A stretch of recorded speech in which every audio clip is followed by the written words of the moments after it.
विधानसभा के शीतकालीन सत्र को लेकर सभी दल सक्रिय हो गए हैं। आज यानी 15 दिसंबर से शीतकालीन सत्र की शुरुआत हो रही है। इस बार सत्र के काफी गर्मागर्मी के रहने के आसार हैं। सभी दल अपनी अपनी रणनीति बनाने में जुट गए हैं।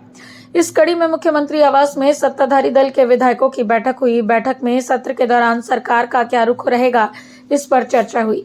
इसके साथ ही विपक्ष के सवालों का किस प्रकार से जवाब देना है, इसकी भी रणनीति तय की गई। क्या है विपक्ष का सवालों का जवाब आपके पास? नहीं, ये लोकतंत्र के पवित्र मंदिर में कल शुरुआत हो रही है और हम सभी लोग बहुत आशान्वित हैं कि ये लोकतंत्र का पवित्र मंदिर इस राज्य की दिशा और दशा की मजबूती तय करता है। अंतिम पायदान पे खड़े व्यक्ति की अभिव्यक्ति, उसकी आज़ादी, उसके जीवन मूल्यों के उत्थान के लिए विचार करने का जगह है। मैं बहुत निवेदन करूंगा विपक्ष के लोगों से भी कि ये शीतकालीन सत्र बड़ा महत्व का सत्र होता है। इस सत्र में सभी विपक्ष के लोग राज्य हित में, राष्ट्र हित में और आम जन के हित के मुद्दे उठाएं और सरकार उन मुद्दों पर जो राज्य के हित का, राष्ट्र हित का और जनहित का मुद्दा होगा, उस पर सरकार संवेदनशील तरीके से पक्ष विपक्ष दोनों की बात सुनेगी और समाधान की दिशा में काम करेगी। लॉ एंड ऑर्डर करप्शन पे घेरने की तैयारी है? नहीं, बिल्कुल। देखिए ये लोकतंत्र है। लोकतंत्र में हर व्यक्ति को अभिव्यक्ति की आज़ादी है और यही लोकतंत्र है। और ये पवित्र मंदिर है लोकतंत्र का, इसमें अपनी बात को मजबूती से रखनी चाहिए। हम भी विपक्ष में होते तो हम भी मजबूती से रखते हैं। उनसे भी निवेदन है कि बात को मजबूती से रखें, लेकिन ये लोकतंत्र के पवित्र मंदिर को हास्यास्पद नहीं बनाएं और इसकी गरिमा को तार तार नहीं करें जो पूर्व में वो करते आए हैं। अब उनको नेता प्रतिपक्ष भी मिला है। अब नेता प्रतिपक्ष के नेतृत्व में वो मजबूती से राजहित की बात और आम जन की बात को उठाएं और सरकार पूरी तरीके से गंभीर है। अपनी योजनाओं को कैसे मजबूती से धरातल पर लाना है, कैसे अबुआ आवास योजना हमारी सरकार जनता की सरकार बने, इसके लिए हम वचनबद्ध हैं। लेकिन दो बिल है महत्वपूर्ण। देखिए, एक दिन लॉ एंड ऑर्डर मुद्दे पे, फिर उसके बाद जो बिल लौटा है राजभवन से वो सरकार रखने वाली है 32। तो हर जगह तो सत्ता पक्ष कमजोर दिख रहा है। नहीं, देखिए कमज़ोर और मजबूत की बात नहीं है। कोई यहाँ पहलवानी की और कुश्ती की तो बात है नहीं। यहाँ राजहित की, राष्ट्रहित की बात है। आम जनता के हक अधिकार और उनकी जो है सुरक्षा और उनकी जो है सहायता और उनका जो है उन्नति समृद्धि की बात है। तो इसको लेकर तो पक्ष विपक्ष दोनों मिलकर काम करे, वो राज्यहित में अच्छा होगा। राजनीतिक पहलवानी मान लीजिए।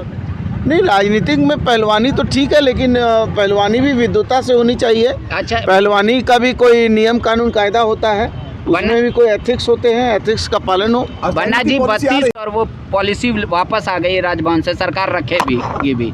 तो अब क्या आप अपने सरकार को ये सुझाव देंगे कि जो करना है यहीं से कर लो, केंद्र के भरोसे मत रहो? नहीं, देखिए मैंने पहले भी अपनी जो बात थी उस बात को रखा था। अब फिर जो भी बात सामने आएंगी उसके बाद रखेंगे। समय के पहले किसी बात को, लोहा जब ठंडा रहता है तो उसको आदमी क्या ठोकता है क्या? इसलिए आने दीजिए, वक्त आएगा तो मैं जवाब दूंगा। लेकिन मैं फिर ये कहता हूँ कि ये सरकार बड़कन के रबड़ी तो सबको खिलाई है, गरीबन के सत्तू खिलावे तो जानी। अपन अपन घरवा में दियरा तो सबको जलावे, बनवा में दियरा जलावे तो जानी। तो हमने बानी जा घरवा में दियरा, बनवा में दियरा जलावे के हिम्मत बानी। लेकिन बच्चा लोग तो आंदोलन पे है कि भाई नियोजन नहीं, नीति बच्चा नहीं लोगों है, को तो अभी नौकरी नहीं मिल पा 8000 दल के विधायक अपनी बातों को रखेंगे। हम झारखंड की जनता के हितों के सवालों के लिए सदन के चलाने के पक्षधर हैं। हम यह मानते हैं कि झारखंड की जनता के आकांक्षाओं के प्रति झारखंड विधानसभा को चलना चाहिए और सकारात्मक विषयों पर चर्चा होनी चाहिए। कैश कांड और ईडी के मामले में आप कैसे काउंटर करेंगे? विपक्ष इसी को लेकर सबसे ज़्यादा हमलावर। जो काम न्यायालयों का है, जो काम अन्य विभागों का है, वह काम राजनीतिक दलों का नहीं है।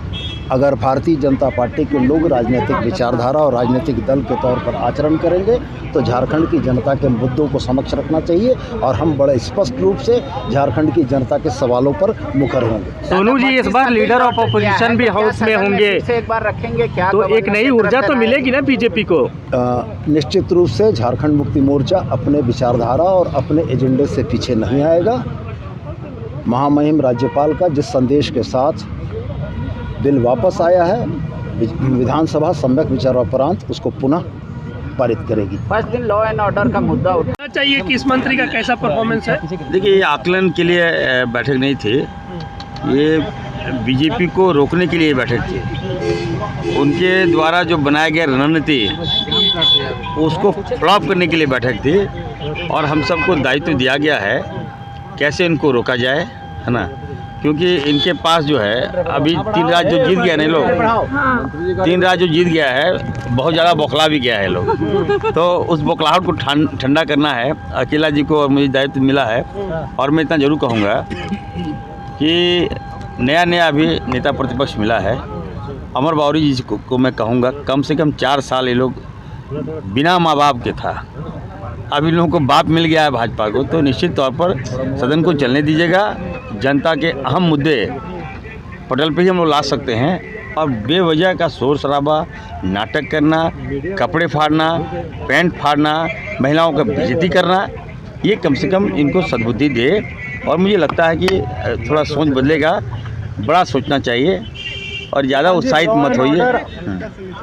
क्या आपको बता दें कि झारखंड विधानसभा का ये शीतकालीन सत्र काफी महत्वपूर्ण माना जा रहा है। हालांकि सबसे बड़ी बात यह है कि 2019 में जब पंचम विधानसभा के चुनाव हुए थे, उसके बाद मौजूद विधानसभा सत्र का ये अंतिम शीतकालीन सत्र होगा, क्योंकि जब 2024 में नवंबर-दिसंबर का वक्त आएगा तो उस वक्त झारखंड में विधानसभा के चुनाव प्रस्तावित होंगे। ऐसे में उस वक्त शीतकालीन सत्र आहूत नहीं किया जा सकेगा। ये अंतिम शीतकालीन सत्र है और इसे सार्थक बनाने को लेकर सत्ताधारी विधायक दल के नेताओं की बैठक कॉल की गई थी।